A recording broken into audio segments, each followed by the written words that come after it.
Hello everybody, welcome back to Exam Pass. I am Anshu Shrivastava. Ancylostoma duodenale के life cycle के बारे में इस वीडियो में हम लोग देखने वाले हैं. Paper everybody which I have taken in this video is parasitology. Parasites हैं, ठीक है, आएंगे बॉडी के अंदर. इंडो पैरासाइट्स होते हैं, डिजीज़ कॉज करेंगे, तबाही मचाएंगे और परेशान करेंगे, राइट. तो देखते हैं what is their life cycle and कैसे हम आंसर अटेम्प्ट करेंगे इन आवर पेपर. आप ये देख रहे हो एक ह्यूमन बींग है and we are going to discuss the life cycle. सबसे पहले तो मैं बता दूं आपको क्वेश्चन क्या पूछा जाता है. आपको पूछा जाएगा कि आप बताइए give an account of life cycle of Ancylostoma duodenale. तो सबसे पहले हमें इंट्रोडक्शन लिखना होगा. रिचुअल ही है हमारा, हम सबसे पहले इंट्रोडक्शन लिखते हैं, राइट. तो हमें बताना होगा कि एनसाइक्लोस्टोमा डॉर्डिनल जो होता है सबसे बहुत डेंजरस पैरासिटिक राउंड वॉर्म्स है. इनको कॉमन लैंग्वेज में ना ओल्ड हुक वॉर्म्स भी कहते हैं. Hook worm they are known as. तो इनका नाम हुकवॉर्म भी है, आप ये ख्याल रखोगे. और इनके बारे में इंट्रोडक्शन मेंशन करेंगे. आएंगे हमारे बॉडी के जो स्मॉल इंटेस्टाइन होती है ना, स्मॉल इंटेस्टाइन में भी जो जेजुनम पार्ट होता है आपको ख्याल रखना है.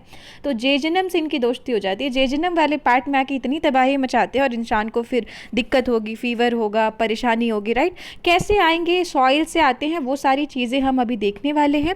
सबसे पहले आप देख लेते हैं हमें आंसर कैसे लिखना. हम लिखते वक्त सबसे पहले इंट्रोडक्शन मेंशन करेंगे. एवरीबडी कहाँ रहते हैं ये लोग? सॉइल में रहते हैं. इनका ठौर ठिकाना कहाँ है? ये डॉर्डिनल का, इस एनसाइक्लोस्टोमा डॉर्डिनल का कहाँ रहने का जगह है? सॉइल में रहते हैं. इनकी ज़िंदगी ह्यूमन में शुरू होती है और ह्यूमन में चलती है. एक्चुअली इनकी ज़िंदगी ना मोनोजेनेटिक लाइफ साइकिल इनका होता है. तो एक ही होस्ट चाहिए इनको, कोई इंटरमीडिएट होस्ट की ज़रूरत नहीं है. काफ़ी है एक ह्यूमन बींग में तबाही मचा के ये आराम से काफ़ी इनका ज़िंदगी उतना ही है. तो मॉर्फोलॉजी क्या होगा? ऑफकोर्स मेल वॉर्म है, फीमेल वॉर्म है. और ये ना आप ध्यान रखोगे एनसाइक्लोस्टोमा डॉर्डिनल आपको पता है ये नीमाटोड्स हैं. They are aschelminthes. तो दे आर नीमाटोड्स और इनमें मेल्स और फीमेल्स भी होंगे. ऑफकोर्स डिस्टिंक्ट स्ट्रक्चर्स है, डिस्टिंक्ट रिप्रोडक्टिव ऑर्गन्स भी है. तो वो बात करेंगे. लाइफ साइकिल क्या है सबसे पहले तो आप बता दो. बहुत डेंजरस पैरासाइट है, ठीक है. इंटेस्टाइन में जैसा कि मैंने बताया जेजुनम वाले पार्ट में आके परेशानी करेंगे और कभी भी प्रिमिटिव कंडीशंस में दे फ्लरिश. और कैसे कॉन्टामिनेट हो सकते हैं? एक डेफिनेट होस्ट ह्यूमन बींग होता है इनका. लार्वा का नाम आपको ध्यान रखना है.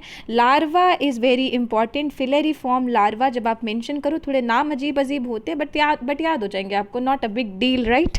तो फिलेरिफॉर्म लार्वा आपको ध्यान रखना है. स्टेप्स क्या क्या होगा और कैसे ये इन्फेक्शन कॉज करेंगे. तो मान लीजिए कोई एक इंसान है और वो घूमने गया है बीचेस के आसपास, वो सॉइल के आसपास घूमने गया और उसने ना सैंडल, स्लीपर, शूज़ कुछ नहीं पहना है. वो he is walking bare footed in that area. तो अब वहाँ से मौका मिल सकता है एनसाइक्लोस्टोमा डॉर्डिनल को उनके बॉडी के अंदर जाने का. तो अगर उस इंसान ने कोई स्लीपर नहीं पहना था, he was not wearing any shoe, तो इस फीट से जनरली वो दे मोस्टली सॉइल में छुपे होते हैं. एनसाइक्लोस्टोमा डॉर्डिनल ये सॉइल में छुपे होते हैं और जनरली फीट वाले रीजन से बॉडी के अंदर आ जाते हैं. और एक बार अगर उनको एंट्री मिल गई हमारे शरीर में, अब शुरू हो जाती है उनकी लाइफ साइकिल, ठीक है.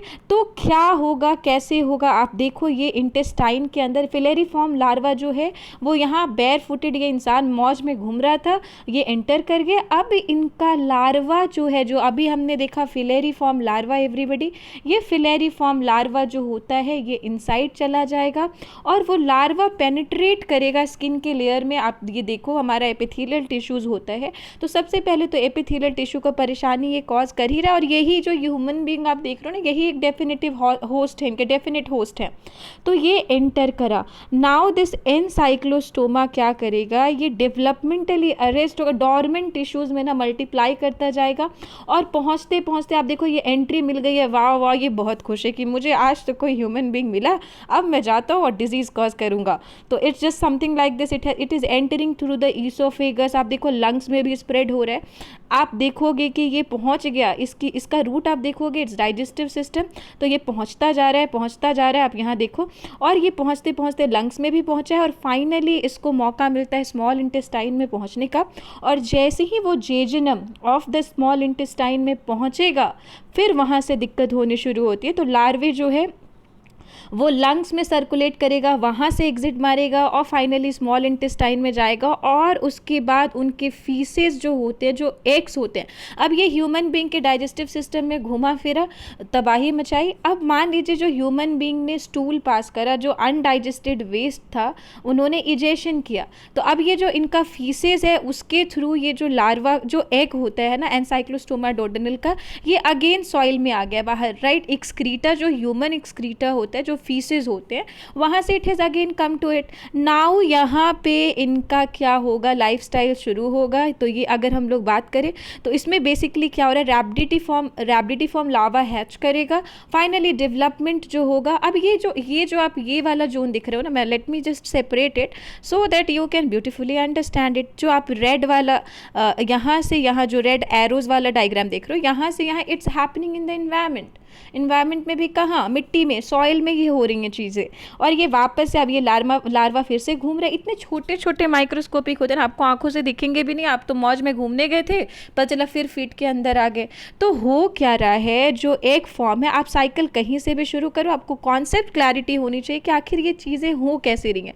जो एग था उसमें हैचिंग होगी, लार्वा का नाम आपको ध्यान करना है, और ये डेवलपमेंटल प्रोसेस होंगे जो स्टेज वाइज स्टेजेस होंगे। और ये रहा इन्फेक्टिव फॉर्म, फिलेरी फॉर्म जो लार्वा होता है, that is the infective form, infectious stage आप कह सकते हो, again entering into the human body. ये लेग से एंटर किया है, आप देख रहे हो, लेग से ये पहुंच जाएगा स्मॉल इंटेस्टाइन, लार्ज इंटेस्टाइन तक। और फाइनली आप देखोगे जो रैबिडिटी फॉर्म लार्वा होते हैं वो स्मॉल इंटेस्टाइन में ये फॉर्म आपको देखने को मिल रहा है।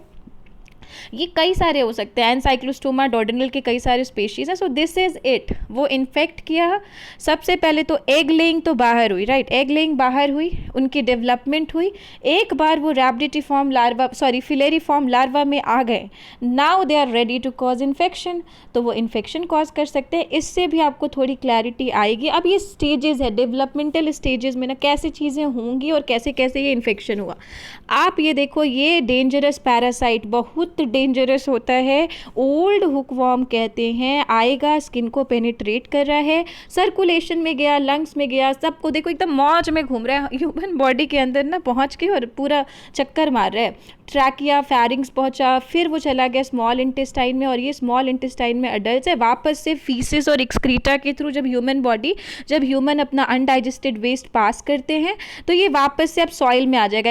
एक्सटर्नल इन्वायरमेंट आप यहाँ पे देख रहे हो, तो एक्सटर्नल इन्वायरमेंट में ये आ गया, रैबिडिटीफॉर्म लार्वा हैच करेगा, और एक बार ये फिलेरीफॉर्म लार्वा में आएगा, फिर इंजेस्ट करेगा। तो आपको ध्यान रखना है, रैबिडिटीफॉर्म लार्वा जो है दैट्स द इंटरमीडिएट स्टेज, मतलब वो इन्फेक्शियस नहीं है, लेकिन हाँ फिलेरीफॉर्म है तो इन्फेक्शियस है। तो यहाँ पे ये लार्वा हैचिंग हुई, यहाँ पे फिर अगेन डेवलपमेंट हुआ, फिर ये रेडी है इन्फेक्शन कॉज करने के लिए। So that is the life cycle of hookworm, जिसको हम लोग एनसाइक्लोस्टोमा डोडेनल कहते हैं। तो वो ही आपको बताना था। मोस्ट डेंजरस पैरासिटिक राउंडवर्म है, इंडो पैरासाइट है। एनिमेलिया किंगडम का मैंने बताया ही आपको कि निमाटोडा के ये मेंबर्स हैं, एस्के हेलमिंथस फाइलम भी इसको हम कहते हैं नेमाटोड्स को। आप ये फ्लो चार्ट ज़रूर बनाओगे, फिर आप बता दोगे थोड़ा थोड़ा मेल वर्म, बहुत छोटे छोटे से, कहा मैंने ना कि मिलीमीटर लेंथ है, 8 to 11 मिलीमीटर, जस्ट इमेजिन कितना छोटा सा है, दिखता भी नहीं है, आके परेशानी कॉज कर देता है पूरे स्मॉल इंटेस्टाइन में। फीमेल वर्म्स भी हैं, तो फीमेल, अच्छा एक और बात, नीमाटोड्स में जनरली जैसे एस्कैरिस के बारे में भी आप जानते होंगे, तो जो फीमेल्स होती है ना उनका साइज बिगर होता है मेल से इन एनसाइक्लोस्टोमा डोडेनल। तो एक ये फैक्ट है, ये आप याद रख सकते हो। इनका एग्स कैसा होगा, जो सॉइल में एग की हैचिंग हुई थी तो उसमें क्लीवेज होना शुरू होगा, 2 सेल स्टेज में, 8 सेल स्टेज में पहुंचा, 16 में, तो वो बता दोगे। फिर कॉपुलेशन, फर्टिलाइजेशन, एग लिंग, आप डेवलपमेंट इन सॉइल बता सकते हो कि माउल्टिंग होती जाएगी। माउल्टिंग से पहले स्टेज में जुवेनाइल रैबिडिटीफॉर्म लार्वा बना था, फिर फिलेरीफॉर्म लार्वा जो होगा that will be the last one two infect. कैसे फिर वो इन्फेक्ट किया वो आप मेंशन कर दो। लार्वा का माइग्रेशन कैसे कैसे होगा, एकदम घूमना फिरना शुरू करेंगे, स्किन के अंदर आए हैं, स्किन से पहुंचते चले जा रहे हैं लंग्स में, लिवर में, इंटेस्टाइन में, और फिर पहुंच के वहां पे जब डिवाइड करना शुरू करेंगे तो इंसान को परेशानी, डिजीजेस। अब दिक्कत है तो सोल्यूशन भी है। तो सोल्यूशन में क्या करता है इंसान, भागता है डॉक्टर के पास, ब्लड एग्जामिन किया जाएगा, स्टूल एग्जामिनेशन किया जाता है, प्रॉपर मेडिकेशन पे रखा जाएगा, और कुछ ड्रग्स हैं, ठीक है। तो कुछ ड्रग्स दिया जा सकता है so that they can be cure, तो आप ये मेंशन कर लोगे, आप लाइफ साइकिल बताओगे, आप इनके बारे में इंट्रोडक्शन बता दोगे, लाइफ साइकिल हमने बताया, आप फॉर्म्स ज़रूर मेंशन करोगे, आप एक फ्लो चार्ट ज़रूर बनाओगे। That's all in this video everybody. I hope काफ़ी क्लैरिटी आई होगी एंड आप प्यारा सा आंसर लिख के आओगे। That's all in this video. Keep learning everybody. Thank you so much. Thank you everyone. Thank you.